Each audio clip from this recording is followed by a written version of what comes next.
I have a question for you. Yes, you. I have a question for you. Why do you want to give up? In the first place, why did you start? Yes, why did you start? If you was it your intention to give up? Yes,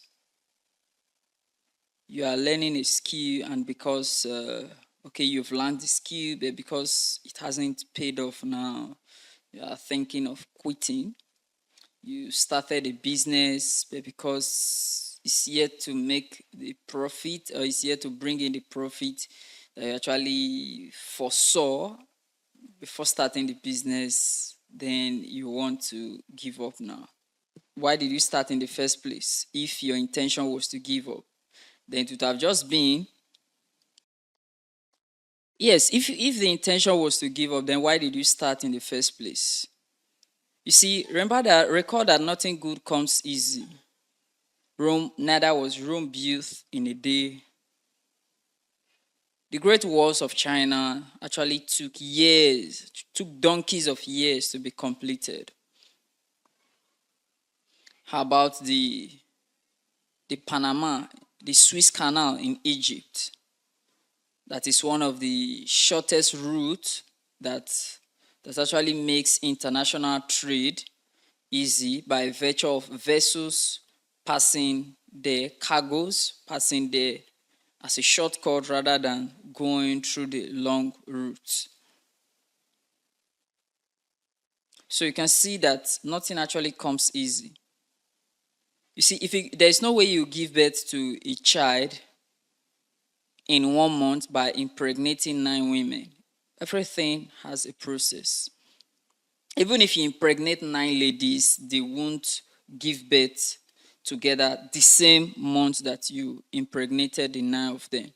So that means everything are designed to happen within process, or it usually take process for them to form themselves, for maturation to happen, and for results to be produced. And over the time, as you go, you learn, you breed experiences, the failures that you actually encounter along the way. They actually form a platform for you to ensure that you do not make such mistakes subsequently in the future. Be it education, be it business, be it career, there's no point quitting. If it was not your initial plan at first to quit before you started, there's no point quitting. Look at why, ask yourself some simple questions. Why is it that this thing is taking long? Do your own research. It may just be that it's a little help that you need. It may just be that it's a little advice that you need from an expert who is also in that field. Whether you like it or not, whatever challenges that you are passing through now, be it relationship, in finance, in education, business, or whatsoever, there are people who have passed through such challenges. Asking questions, asking the right people questions, asking at the right time will actually save you a lot of stress and actually reduce the burden on you. Because if you ask the right person question and you ask at the right time, this person will be able to give you, will be glad to give you an answer that will be a breakthrough or a solution to that problem that you're actually facing. So why not ask that question today? Do your own research. There are professionals in that your endeavor.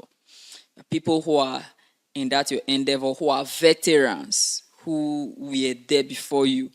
There are people you also look up to in that industry. Whether they are close to you or they are not close to you, do your own research. Ask them questions. Maybe all of them may likely not respond to it. Let's assume that maybe you ask about 10 for help, you ask them for help, for advice. 10 may not, out of the 10, all may not give you a feedback. but there's a likely possibility that maybe 2 or even 1 out of the 10 will give you a feedback, and that feedback will be a positive feedback for for that challenge that you're actually passing through. So ensure you don't give up. If you give up, you might likely regret why you give up. Do not give up. Continue pursuing your dream, put in a little effort, pray to God, and believe in God that you overcome this phase of challenge. Thank you, Defisu, and I'll see you next time.